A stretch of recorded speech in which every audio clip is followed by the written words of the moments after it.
Good morning. Nassau County Police tell us the violence broke out shortly after a 19-year-old woman and a 20-year-old man left the Elmont Deli here on Linden Boulevard. We're told both officers, along with the suspect, were hospitalized and treated for injuries, but all three have been released. In Ridge, Ronley, Fire Swimmers. Hey, good morning. Well, here on Cornwall Avenue, several crews with PSCG Long Island are hard at work, and they're by the Cornwall Avenue School. They're focused on trying to clear down trees and restore electricity to customers who do not have power. And despite the terrifying nature of that flash flood situation, no injuries were reported. In Valley Stream, Ronley, Fire Swimmers. Good morning. At this time, the store portion of this quick check along Sunrise Highway is open, but drivers will not be allowed to pump gas here until a situation involving white dust that is all over the pump station area is cleaned up. Good morning. Suffolk County Police tell us the first of two disturbing discoveries was made at an apartment here on Halleck Road as officers were conducting a wellness check. Good morning. At this time, Suffolk County Police are not saying if the driver who was arrested was aware that he had struck anyone, but what they can tell us is that 26-year-old Donnell Hicks of Queens was a delivery driver for AutoZone, and they say he was driving a work vehicle when he struck two pedestrians just after 1 p.m. yesterday in front of this AutoZone on Deer Park Avenue.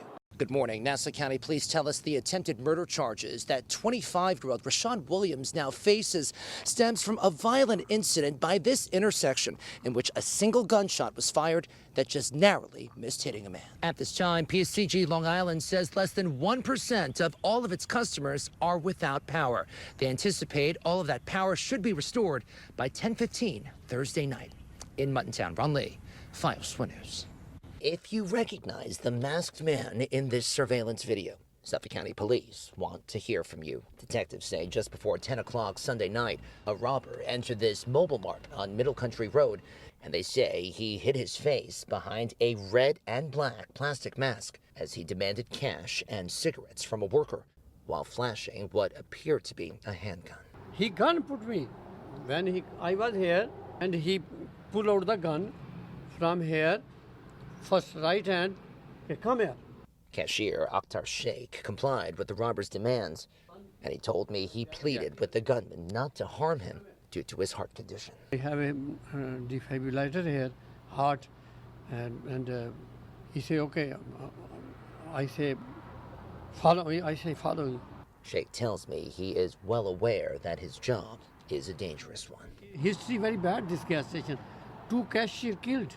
Here? Yes. When?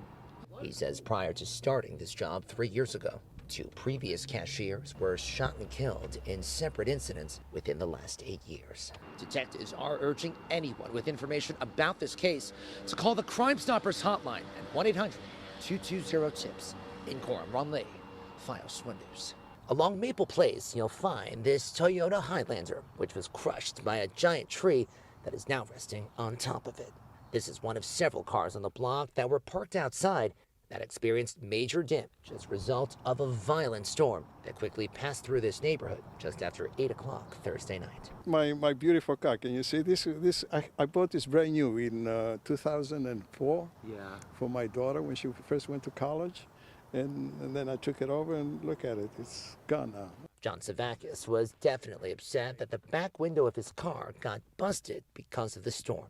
However, he tried his best to think of the bigger picture. The material thing, it's right. Yes. Yeah, nobody got hurt. Yeah, no, nobody got hurt, thank God. The storm Thursday night led to scattered power outages, which repair crews quickly addressed.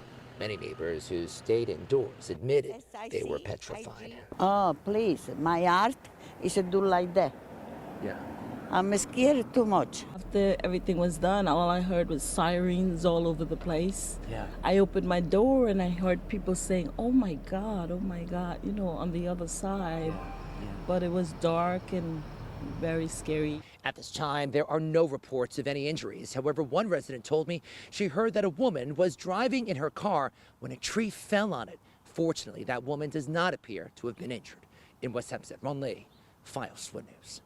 Same stuff that happened the last time. I don't know what's going on. Same stuff that happened the last time? This is the same stuff. I don't know what's going on. 59-year-old Alejandro Claudio may have been confused as to why he was leaving the 3rd precinct in handcuffs for the second time in 2 months in connection with an alleged rental scam. However, Suffolk County Police tell us Claudio's arrest late Wednesday night at his Brentwood home was due to additional charges being filed after more victims came forward. He's a good guy. He's a nice guy.